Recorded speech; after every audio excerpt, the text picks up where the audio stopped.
The scarred mechanic, the rain hammered against the corrugated metal roof of Maya's garage like bullets from heaven, each drop carrying the weight of another sleepless night. She wiped grease from her knuckles with a torn rag, the motion automatic after 15 years of fixing what others had broken. The scar running from her left temple to her jaw caught the harsh fluorescent light, a permanent reminder of the accident that had stolen her old life. Another one bites the dust, she muttered, sliding out from beneath the hover sedan that would never purr again. The owner couldn't afford the repairs, and Maya couldn't afford to work for free. Not anymore. The chime above her door announced a visitor through the storm. Maya looked up to see a woman in an expensive coat, rain-soaked and trembling, cradling something wrapped in bloodied cloth. "Please," the stranger said, her voice breaking like glass. "I need help." Maya's trained eye cataloged the details. Designer heels impractical for running, mascara streaked down pale cheeks, and hands that had never known honest work. Rich girl playing in the gutter. But then she saw what the woman carried. Two small forms, no bigger than house cats, their scales shifting from emerald to silver in the light. Wings folded against tiny bodies that rose and fell with labored breathing. Dragons. Impossible. Beautiful. Dying dragons. "What the hell are you?" Maya breathed. "My name is Elena Vasquez," the woman said, setting the creatures gently on Maya's workbench. "And these are the last of their kind. Someone's hunting them. Hunting me." Maya's scarred hand hovered over one of the creatures. Its golden eyes opened, fixing on her with ancient intelligence that made her soul ache. In that moment, she saw herself reflected back, broken, desperate, clinging to life by sheer stubborn will. "Who's hunting you?" Elena's laugh was bitter as winter wind. "Everyone who matters. My father, the corporation, probably half the government by now." The larger dragon lifted its head, making a sound like silver bells drowning in honey. Without warning, images flooded Maya's mind. Laboratories, cages, pain so sharp it stole her breath. Then Elena's face, younger, softer, watching through glass as these creatures suffered. Maya staggered back, her hand flying to her temple. "What did you do to them?" "I helped create them," Elena whispered. "And now I'm trying to save them." Thunder crashed overhead, and in its wake came the sound of engines. Lots of engines. Elena went white as bone. "They found us," she said. Maya looked at the dying dragons, at Elena's terrified face, at the garage that had been her sanctuary for so long. One choice. One moment that would burn down everything she'd built from the ashes of her old life. The engines grew louder. "This way," Maya said, grabbing Elena's arm. "And whatever you do, don't let go." The scientist's burden, the tunnels beneath Maya's garage reeked of rust and forgotten dreams. She'd discovered them years ago, remnants of the old subway system before the city had gone vertical. Now they served as her escape route from creditors and the occasional violent customer. Elena clutched the dragons against her chest, their breathing growing weaker with each step. The beam from Maya's flashlight carved shadows that danced like ghosts on the tunnel walls. "How long do they have?" Maya asked, not slowing her pace. "Hours, maybe less," Elena replied. "The serum I gave them was temporary. It's wearing off." "What serum?" Elena's silence stretched long enough for Maya to stop walking. She turned, shining the light directly into Elena's face.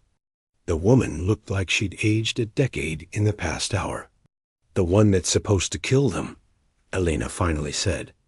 "I've been poisoning them slowly, buying time while I searched for someone who could help." Maya's hand moved to the wrench at her belt. "You've been what?" "You don't understand. My father, he owns Helix Corporation. We created these beings to be weapons, but they're so much more than that. They're sentient, emotional, capable of love." Elena's voice cracked. When I tried to stop the project, he gave me an ultimatum. Kill them myself, or watch him torture them until they broke. The dragons stirred weakly in Elena's arms. One lifted its head, golden eyes meeting Maya's, and she felt its pain like a knife between her ribs. Trust despite everything. Hope despite the poison in its veins. So you chose slow murder over fast murder. How noble. Elena flinched as if slapped. I chose to find another way. Do you know what it's like to watch something pure and innocent suffer because of your mistakes? To know that every breath they take is agony. But if you stop the serum, they'll face something worse? Maya knew. She knew exactly what that felt like. The accident, Maya said quietly. The one that gave you that scar. You were driving, weren't you? Someone else was in the car. Elena's eyes widened. How did you? Because I recognized the look. I've seen it in the mirror every day for 5 years. Maya turned away, continuing down the tunnel. Her name was Sarah, my sister. I was supposed to pick her up from school, but I was drunk. Again, the sound of their footsteps echoed in the darkness. Above them, searchlights swept through the garage, accompanied by shouted orders and the crash of equipment being overturned. She was 8, Maya continued. Loved dragons, actually. Had this collection of little figurines she'd saved up for with her allowance money. Ironic, right? Elena said nothing, but Maya heard her crying. They found the safe house, Maya said, as they reached a heavy metal door marked with radiation warnings. This leads to the old research district. Abandoned after the chemical leak 20 years ago. Should buy us some time. She spun the wheel lock, muscles straining against rust and age. The door opened with a groan that seemed to come from the earth itself. Maya, Elena said softly, when this is over, when they're safe, I want you to know. Don't, Maya cut her off. Whatever you're about to say, don't. People like us don't get happy endings. She stepped through the doorway into the poisoned wasteland beyond. Behind them, the sound of pursuit grew closer, and Elena followed with the dying dragons, carrying the weight of 2 species' sins into the toxic night. As the door sealed behind them, Maya realized she'd made a choice she couldn't take back. She'd chosen Elena, chosen the dragons, chosen hope over the comfortable numbness of her grief. The question now, whether hope would kill them all. The betrayal, the abandoned research facility, rose from the contaminated earth like a monument to hubris. Its windows had been blown out years ago, leaving empty sockets that stared blindly at the chemical-stained sky. Maya led Elena through a gap in the perimeter fence, their footsteps crunching on glass and dreams. There, Elena pointed to a building marked with biohazard symbols. The medical wing. There might be equipment I can use to synthesize an antidote. Inside, emergency lighting cast everything in hellish red. Maya found a generator and coaxed it to life, flooding the abandoned laboratory with harsh white light. Elena set the dragons on a stainless steel examination table, her hands shaking as she began pulling equipment from storage cabinets. How do you know this place? Maya asked, watching Elena work with practiced efficiency. Helix owned it. Before the leak.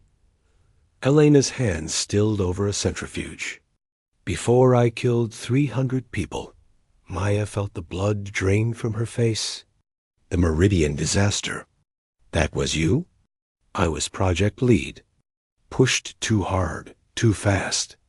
Ignored safety protocols because I was so sure I could change the world. Elena's voice was hollow. Sound familiar? The dragon's breathing had become irregular, their scales losing luster. Maya found herself reaching out to stroke one tiny head, surprised when it leaned into her touch. They're not just weapons, are they? Maya said, they're children. Elena nodded, tears streaming down her face. Genetically, they're about 6 years old. Mentally, emotionally, they're babies. They love music. They play games. They have nightmares. She looked up at Maya with eyes full of devastation. "And I've been slowly poisoning them for 6 months." Maya's phone buzzed. "Unknown number. Don't answer it," Elena said sharply. Maya looked at the screen, then at Elena's terrified face. Something cold settled in her stomach as she answered, "Maya-chan?" The voice was smooth, cultured, absolutely confident. "Who's asking?" "Marcus Vasquez. I believe you have my daughter." Elena went white, shaking her head frantically. "Also," the voice continued, "you have property belonging to Helix Corporation. I'm prepared to offer you $10 million for their safe return." Maya's hand tightened on the phone. 10 million. Enough to disappear, start over, maybe even find peace. She looked at Elena, at the dying dragons, at the choice that would define what was left of her soul. "I'm listening." "Maya, no," Elena whispered. "There's a landing pad on the roof," Vasquez said. "Bring them up. My people will transfer the money immediately. How do I know you won't just kill us all?" Vasquez laughed, a sound like breaking glass. "Because, Miss Chun, you're exactly the kind of person we need. Someone with nothing to lose and everything to gain." Elena is brilliant but weak. She lets sentiment cloud her judgment. You, however, understand the value of pragmatism. Maya closed the phone. Elena stared at her with growing horror. "You're going to do it, aren't you?" Elena said, "You're going to turn us in. $10 million, Elena. Do you know what I could do with $10 million? You could buy a lot of alcohol to drown out the screams." Maya slapped her. The sound echoed through the empty laboratory like a gunshot. "Don't you dare judge me," Maya snarled. "I've lost everything because of people like you. People who play with forces they don't understand and leave the rest of us to clean up the mess." Elena touched her cheek, eyes blazing with fury. "And what about them?" She gestured to the dragons. "What did they do to deserve this?" Maya looked at the creatures, their golden eyes now dim with approaching death. One made a soft sound, almost like a question. In that moment, images flashed through her mind again. Not the laboratory this time, but something else. Sarah's face, 8 years old and trusting, asking Maya to come to her school play. Maya promising she would, then forgetting, then drinking, then driving through a red light at 60 miles per hour. "Sometimes innocent people die," Maya said, her voice breaking. "Sometimes that's just how the world works." She turned toward the stairs leading to the roof, but Elena's voice stopped her cold. "The dragons aren't the only ones dying. Maya, the serum I've been giving them, it's in my bloodstream too. If you hand me over to my father, he'll use me to perfect the process. Make more weapons. More innocent creatures to suffer." Maya turned back slowly. "What are you saying?" Elena pulled back her sleeve, revealing track marks along her arm. "I've been injecting myself with the same poison. I figured if I was going to kill them, I should die too." Seemed fair. The words hit Maya like a physical blow. She stared at Elena, seeing her clearly for the first time. Not a spoiled rich girl playing hero, but a woman trying to atone for unforgivable sins by sacrificing everything. Just like Maya had been trying to do for 5 years. "How long do you have?" "Same as them. Hours." Maya's phone rang again. She looked at it, then at Elena, then at the dragons fighting for each labored. Breath dot the choice between $10 million and 3. Lives dot between redemption and damnation. Between the woman she'd been and the woman she could become. She answered the phone. "We'll be right up." Asterisk the sacrifice the helicopter's rotors carved the sound. Night air into fragments, each blade catching the facility's emergency lighting like scattered stars. Marcus Vasquez stood beside the aircraft in an expensive suit that somehow remained immaculate despite the toxic wind. 6 armed mercenaries flanked him, their weapons trained on the rooftop access door. Maya emerged first, carrying one dragon while Elena cradled the other. Both creatures were barely breathing now, their scales dulled to the color of dying embers. "Elena," Marcus called over the rotor noise, his voice carrying the warmth of a father and the coldness of a corporate executive. "You look terrible, sweetheart." "Hello, Dad," Elena replied, her own voice steady despite the tears on her face. "Come to clean up another one of my mistakes?" Marcus gestured to his men, who lowered their weapons but remained ready. "You're not a mistake, Elena. You're just confused." Letting emotion override logic, his eyes fixed on Maya. "Miss Chun, I presume? I trust you've reconsidered your association with my daughter's misguided crusade?" Maya stepped forward, still holding the dragon. Its weight seemed impossibly light, as if it were already fading from the world. "The money first." Marcus smiled and nodded to one of his men, who held up a tablet showing a bank transfer in progress. $10 million, as promised. Although I should mention, the price has gone up. "Excuse me?" "My daughter has been more resourceful than I gave her credit for. She's destroyed years of research, stolen classified materials, and cost Helix Corporation nearly $1 billion in lost contracts." Marcus's voice remained pleasant, conversational. "I'm afraid 10 million only covers the specimens.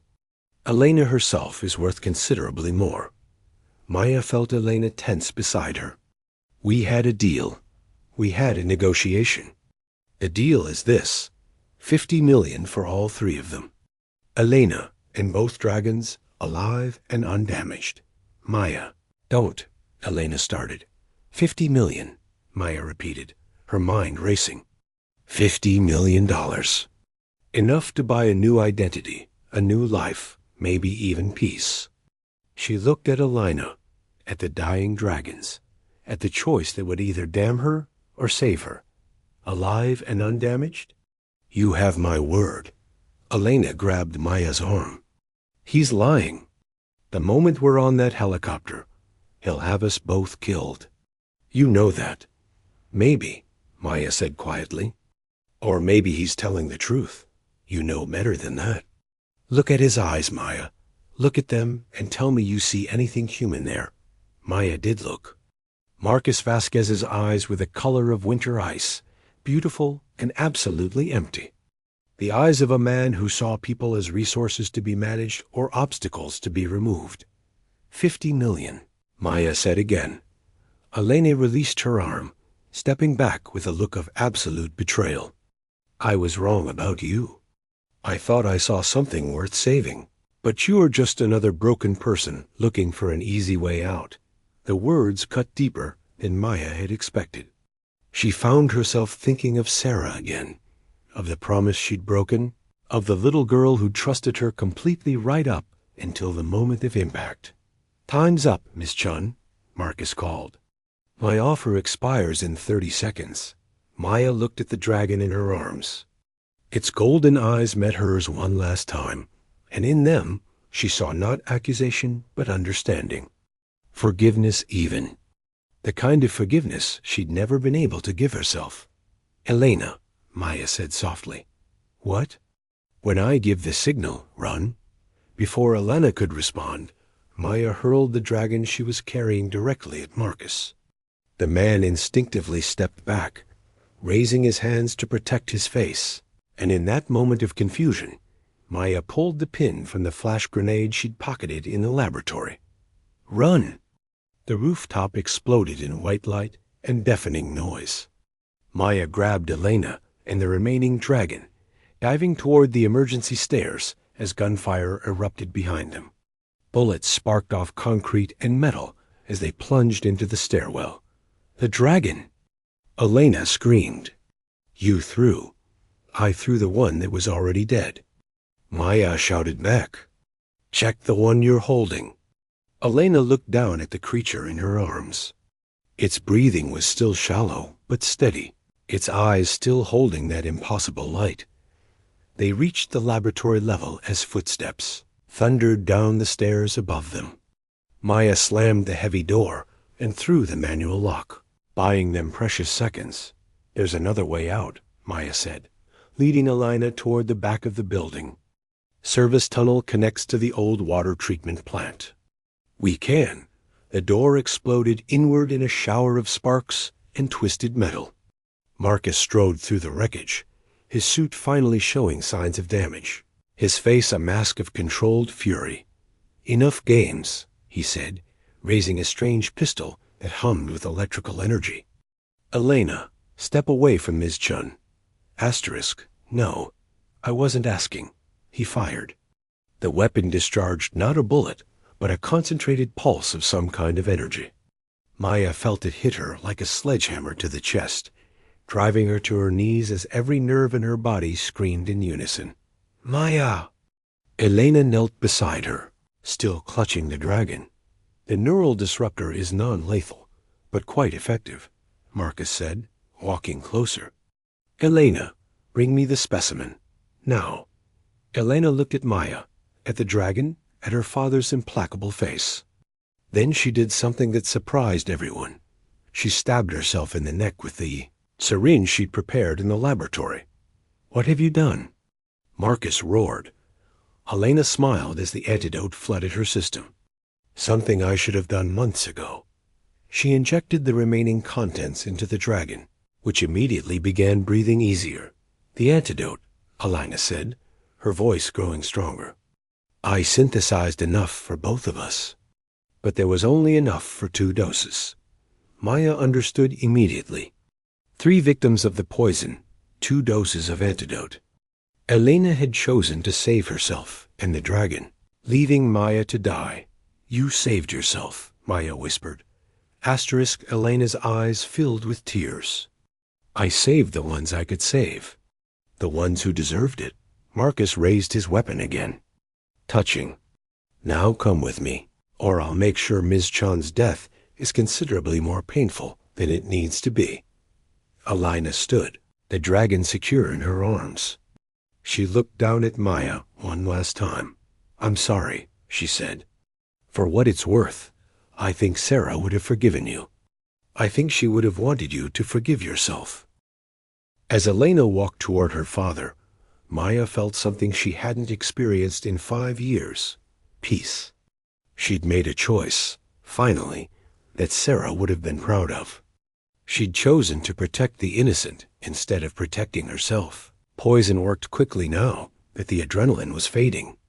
Maya's vision blurred as she watched Elena and the dragon disappear into the helicopter. But as consciousness left her, she thought she heard something impossible. The sound of dragons singing, their voices carrying on the toxic wind like a promise of better things to come. Asterisk, the price of redemption. Maya woke to the taste of copper and starlight.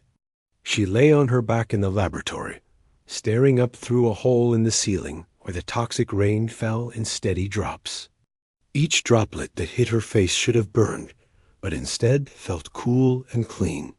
Her body should have been racked with the final stages of the poison, but instead she felt stronger than she had in years. You're awake. Maya turned her head to see Elena sitting against the far wall, the dragon curled in her lap like a sleeping cat. Both looked healthier than they had any right to. You came back, Maya said, her voice hoarse. I never left. Maya struggled to sit up, her head spinning. But I saw you get on the helicopter. I saw you leave with your father. Elena's smile was sad and beautiful. You saw what he wanted you to see. What I needed you to see. She gestured to a pile of tactical gear in the corner. His men are very good at following orders. Not so good at thinking for themselves. I don't understand. The neural disruptor your father used, Elena said, stroking the dragon's head. It doesn't just disrupt nerve impulses. In the right dosage, it can actually neutralize certain toxins by scrambling their molecular structure. Maya's hand went to her chest, where the weapon had struck her. The poison, gone, burned out of your system by the electromagnetic pulse. Elena's eyes met hers across the ruined laboratory. I couldn't tell you what I was planning. You had to believe you were going to die for it to work. Maya felt anger rise in her chest, hot and familiar. So you manipulated me, just like everyone else. I saved you, just like you saved us, by lying to me. Elena stood, the dragon stirring in her arms. By giving you what you needed, a chance to choose who you wanted to be in your final moments. A chance to die someone Sarah could be proud of. The anger drained out of Maya as suddenly as it had appeared. She looked at Elena, really looked at her, and saw not the broken woman she'd met in the garage, but someone who had found a way to carry her, scars without letting them define her. Your father? Unconscious, but alive. His men, too. I'm not a killer, Maya. Not anymore. Elena walked over and extended her hand. But we need to leave. They'll wake up eventually, and more will come. Maya took her hand and let Elena pull her to her feet. They were standing close now, close enough that Maya could see the flecks of gold in Elena's brown eyes, close enough to feel the heat radiating from her body. Where will you go? There are others, Elena said. Other dragons hidden around the world. Other scientists who want to help instead of exploit. We'll find them. We? Elena's smile was uncertain, hopeful. I know I have no right to ask, after everything I've put you through. But these creatures, they need protection. They need someone who understands what it means to fix broken things. Maya looked at the dragon in Elena's arms. It opened one golden eye and made a sound that might have been contentment. In that moment, she felt something she'd thought was dead forever, purpose. What about the garage? My life here? What life? Elena asked gently. You've been hiding in that garage for 5 years, Maya. Hiding from the world, hiding from yourself, hiding from the possibility that you might deserve to be happy. The truth of it hit Maya like a physical blow. 5 years of existing instead of living, 5 years of punishing herself for a moment of weakness that had cost her everything. I killed my sister. You made a mistake. A terrible, unforgivable mistake that has consequences you'll carry forever. Elena stepped closer, her free hand touching Maya's scarred cheek. But you're not the same person who made that mistake. The woman who threw herself between me and those guns, who chose to save strangers instead of taking $50 million, who gave up her life for creatures she'd known for less than a day. That woman deserves forgiveness. Maya felt tears she'd held back for 5 years finally break free. Elena pulled her close, the dragon purring softly between them, and for the first time since the accident, Maya allowed herself to grieve not just for Sarah, but for the woman she used to be. I don't know how to be happy, Maya whispered. Neither do I, Elena replied. But maybe we can learn together. Outside, sirens wailed in the distance. Soon this place would be swarming with police, corporate security, and government agents. But for now, in this moment, Maya felt something she'd thought was lost forever. Hope. The dragon stirred, opened both eyes, and began to sing. Its voice was like silver bells and distant thunder, like the sound of stars being born. Elena joined in, her voice harmonizing with the creatures in a melody that spoke of loss and healing, of second chances and the courage to take them. Maya didn't know the words, but she hummed along, her voice rough and uncertain, but growing stronger with each note. Together, the three of them sang their broken song in a broken place, and somehow it sounded like the beginning of something beautiful. When they finally left the facility, walking hand in hand into the toxic dawn, Maya carried nothing but the clothes on her back and a heart that had finally learned how to hope again. Behind them, the abandoned laboratory settled into silence, its secrets buried beneath years of chemical rain and corporate lies. Ahead lay uncertainty, danger, and the probability that they would spend the rest of their lives running from forces more powerful than they could imagine. But they would run together, and that made all the difference. The end.